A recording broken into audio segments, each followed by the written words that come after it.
আমরা এখন দেখব সবচেয়ে দাম বেশি কোন প্রোডাক্টটা এবং সবচেয়ে দাম কম কোন প্রোডাক্টটা, এটা ফর্মুলার মাধ্যমে আমরা বের করব। তাহলে সর্বপ্রথমে আমাদের এখানে দিতে হবে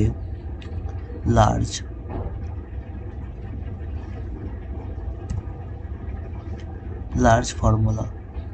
এটার মাধ্যমে আমরা জানতে পারবো যে সবচেয়ে দাম বেশি কোন প্রোডাক্টটার।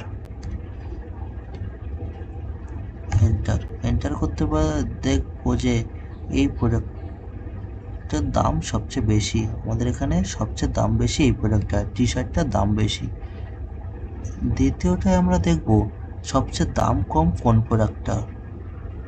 এখানে দেব স্মল দিলে আমরা দেখতে পারবো সবচেয়ে দাম কম কোন প্রোডাক্টটার।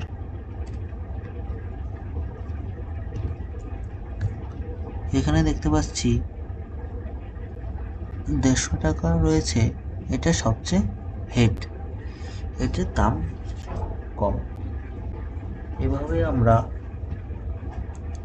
লার্জ এবং স্মল ফর্মুলার মাধ্যমে দেখতে পারবো কোনটা দাম বেশি কোনটা দাম কম।